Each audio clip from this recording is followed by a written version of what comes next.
Recording here. All right, so the premises is this was sent in by a fan who asked me, how would you combine a squad of regular, in his example, Brazilian infantry, and then a squad of special forces, I believe also Brazilian based, could be different though, and how would you do operations combining the both of them? Now, that in itself is a really tough question because you want to make sure when you're doing joint tops, you're having everything flow properly between the two groups. You don't want to have either group get any special treatment, because what's the point of doing a joint op that you can't work on together if you're not going to be doing a joint task? And in and of itself, the question of combining a single squad of infantry with a single squad of special forces infantry, he said 9 people on each side, that is difficult because you're limited by quite a few different things in that regard. So this is going to just do a general synopsis of things, not going into any specific group, but just my 2 cents on that. I'm just trying to think now. I'm going to put something down to represent the general forces and then special forces. So what I'll probably do is I'm going to convert it to US kits, just as placeholders. So I'm going to take some Marsoc guys, and then I'm going to combine them with something else, just so I can further diversify stuff. Why is he doing that vibrating back and forth? That's a little weird.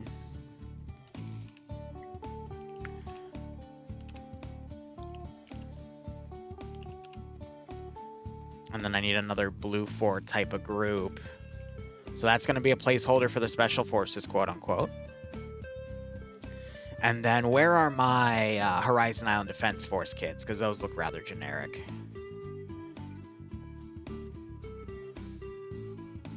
Now, first piece of advice I would say is do research on what both of the groups do. You know, look at what one group does. What does the Special Forces group do? What are they focused on? How would you adapt operations based off of what they do? And then is there anything that they would normally do where they state in their lore of missions, hey, while this other group is doing X, Y, Z, we're going to be doing this and vice versa? Because sometimes if you're, you know, having a joint top be done, you can get lucky and say, okay, they normally have, like, this group doing this one thing and we're this one force doing this other thing. You could just have the joint group be that other force that normally does things.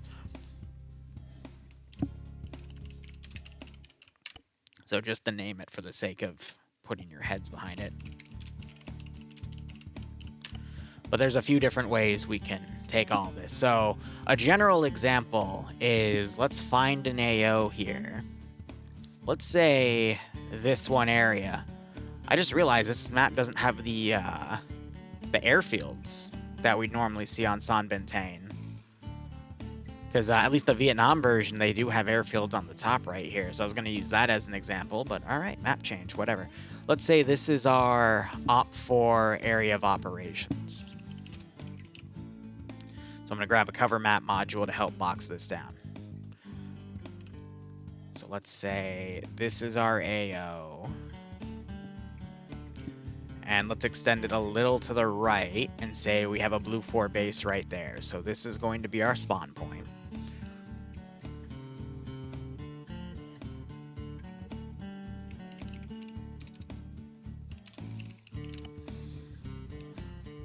And let's say this map has our enemy AO in it, so they have an HQ there.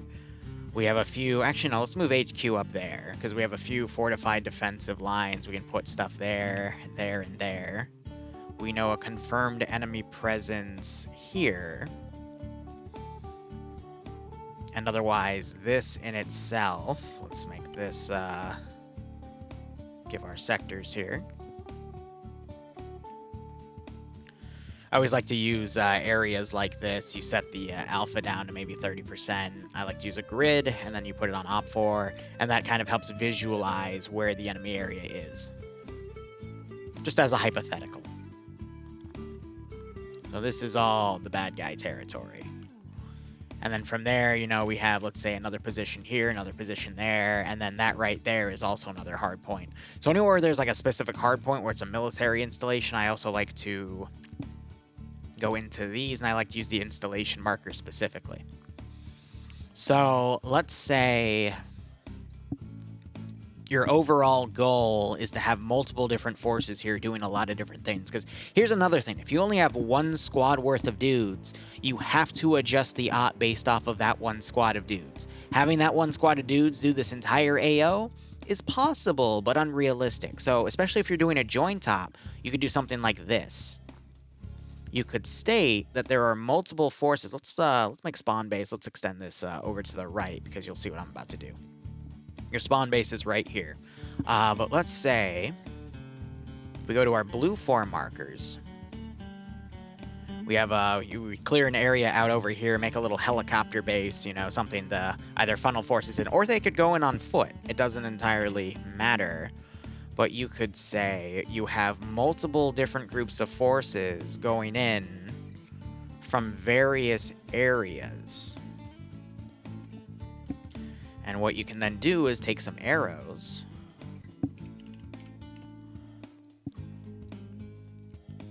and this is all for the sake of the world building. You could say that these forces are going here, but then your two forces, which we have over there,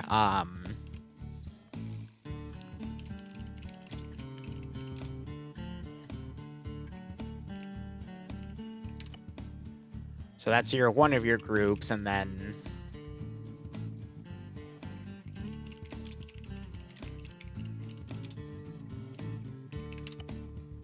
whatever. You have these two groups over here, and then some other fighting over here. And then these guys are going to be given separate objectives. So maybe to the start, you have something like this, where you have to incorporate the two objectives into each other. Now, how would this work?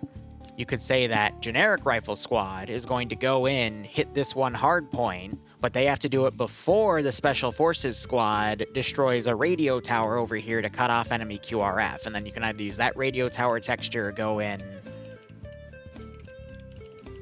give these guys a transmitter tower to destroy, which would be generically, you know, something like that instead. And then use environment tool to replace it. But, you know, give them something special forces-esque. Why am I blanking on that? There we go. But, again, as I said earlier, you want to keep them into doing similar things.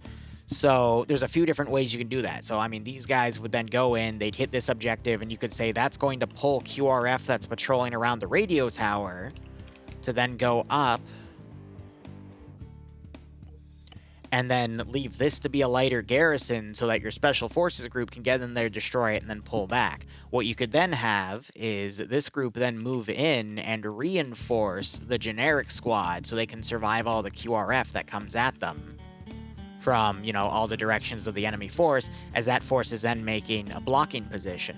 Or you could create additional objectives, like let's say there's also an ammo cache in here, you know, at some hard point, that then the special forces group can then go in and engage as these guys are doing a blocking position.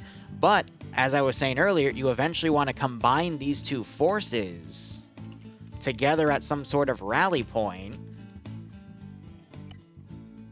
which I can just grab the flag here, because command can understand that, okay, we'll probably need both forces to then go in and hit the HQ.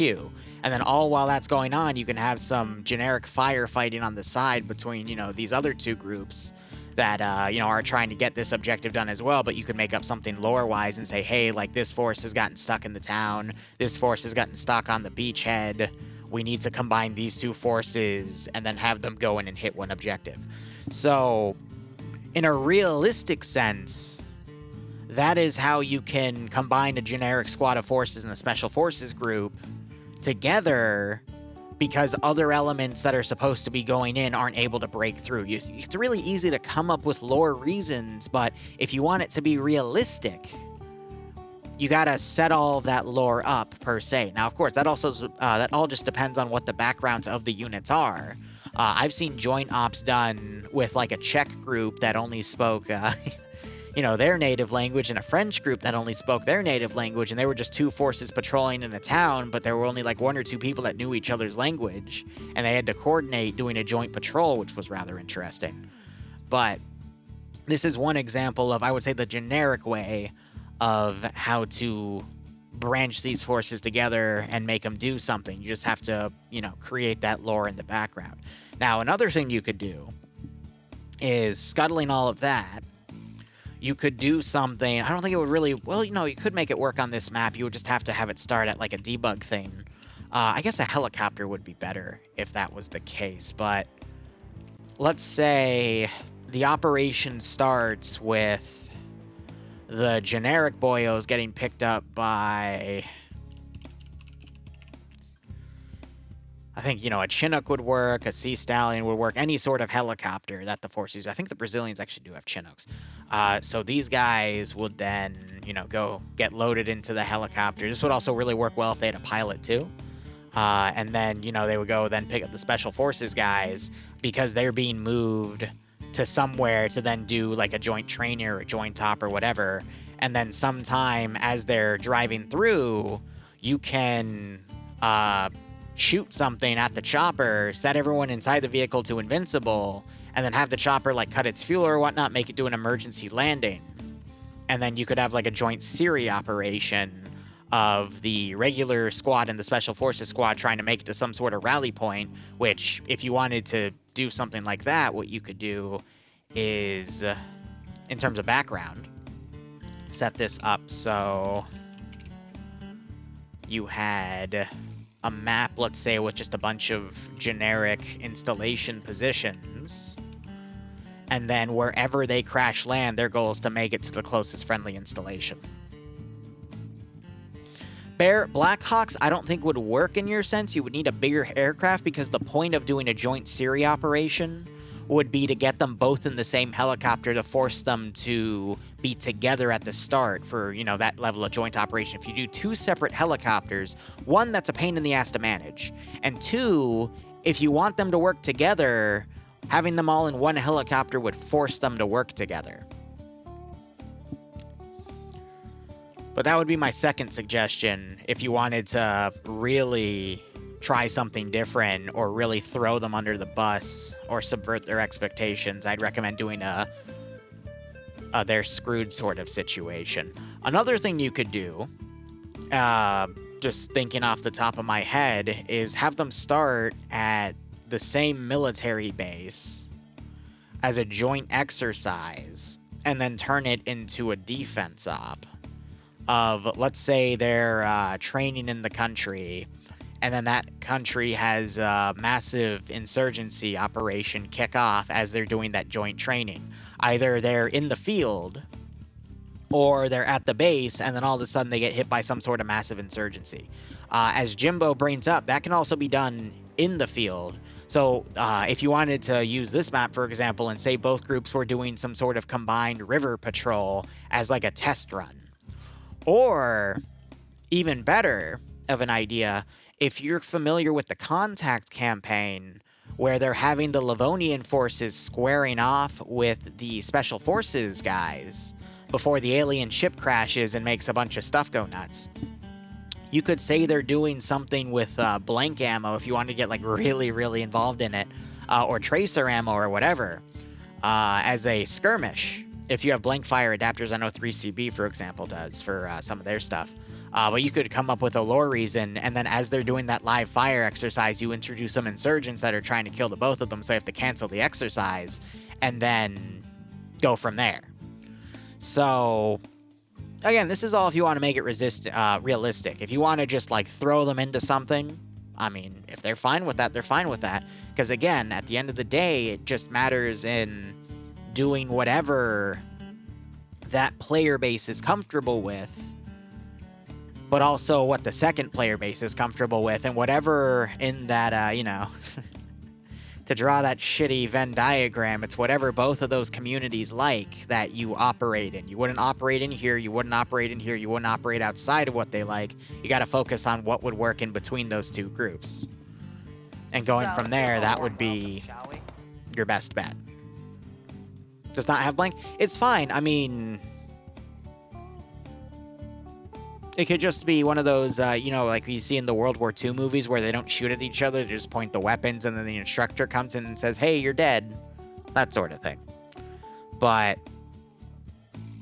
that could work too. Problem with Milsim Brazilian groups is either really, really realistic, or they're too arcade.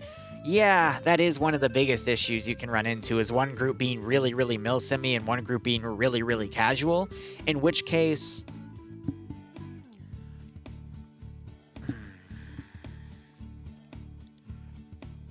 I'm going to be honest, it doesn't really take away from anything I've said. The only issue that comes up is settings. But you would just have to determine which group, like whichever group is hosting the event and whichever group is coming in from a different group to play, if they can't decide on a happy medium for the game settings to play on, I always defaulted to whichever group is hosting the event has their settings run. And then if they want to go over and play a match with the other group's settings, then, you know, they would play that with the other group's settings in that. So it does have blank, but that's fine. Again, those are just a few different things. Bear, by the way, is the guy that posed this question that I'm trying to help him answer. But beyond that, making the actual mission, it just depends on how hard you want to go. You would take a template file with the ace settings and the loadouts of the community hosting. You would get another template file that has the settings and loadouts and arsenals or whatever. Excuse me, not the setting, just the loadout and arsenal of the other group. Combine them together. You can either copy and paste and then, you know, go to the next file and then paste it in there, or you could import them both. There's a way to merge files together as well. I forget what that button is. I think it's Control M. I just hit Control M. We'll see if it comes up. The only thing that's really difficult to merge properly are any server-side CFG settings, but that's... if you don't know what that is, don't worry about it. That's more advanced stuff.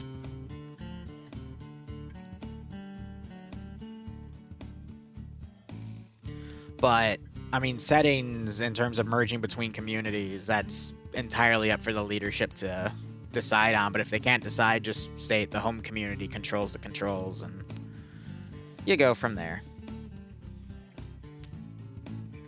Yeah, so merging, for example, this is how you would do it. I don't know why my interface is blank here, but there should be missions in there that you can then merge. But otherwise, I mean, that's really it, without having to, like, go in and build the operation, but I would need template files for that. But that's pretty much it.